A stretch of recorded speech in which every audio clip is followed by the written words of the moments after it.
Hey everybody, Roger Levin here with your Practice Production Pearl of the Week. Well, I could title this pearl, How to Kill a Practice, or really Hurt a Practice, but I don't like to do negative. The subject is gossip. Gossip is the single most debilitating aspect in any dental practice. Gossip can hurt you and gossip can practically kill you, meaning we've seen practices that have had bad staff situations for so many years that their production and profit has paid a significant price. So you may not go bankrupt, you won't go bankrupt, but you can pay a price. And here's my message. Once in a while, it's rare, but once in a while, there's someone in the office that is bringing the entire office down. Why would someone do this? Why would someone come to work and complain and criticize and start rumors in a small dental office? And when I say small, you might have 15 people. That's still a pretty small office in terms of, size of buildings and companies and things like that. And yet gossip is just as pervasive and just as detrimental in a dental practice as in any other type of office. And why would a person do that? Lots of reasons. They're not happy with their income. They didn't get the new promotion that they thought they should get to a new position. Somebody said the wrong thing to them. The doctor didn't pay enough attention to them in their opinion. You brought in a new office manager that they don't like. There's a range of reasons. And I know this is a difficult subject, but part of my job is to talk to you about the brutal facts, as they're called, what can really happen. And we see this. Now, here's my message.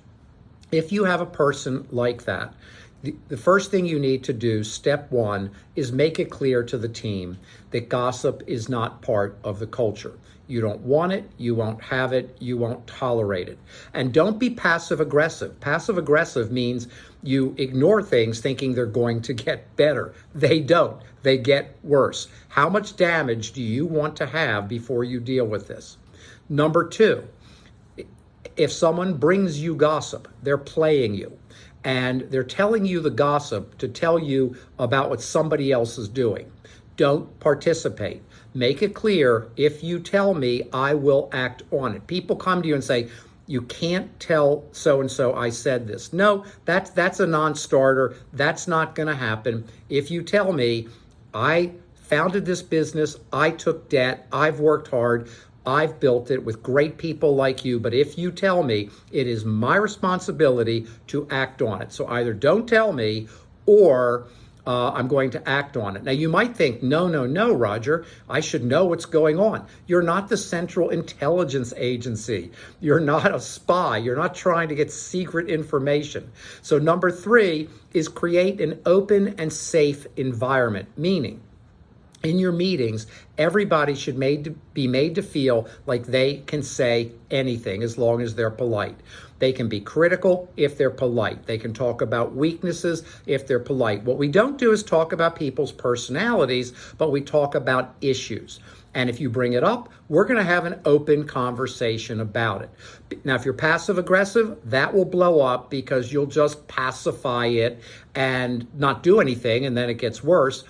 But if you have a low tolerance for not improving and a no tolerance culture for gossip, then people will understand this just is not going to happen here. Now, what happens if you have that one person, it's rare, that simply won't get on board?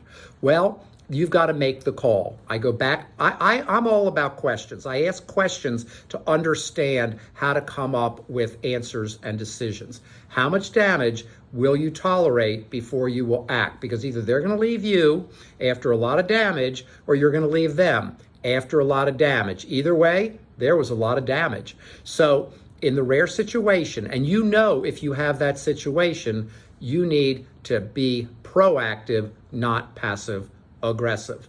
As always, I wish you increased practice production every year, and I'll see you next week.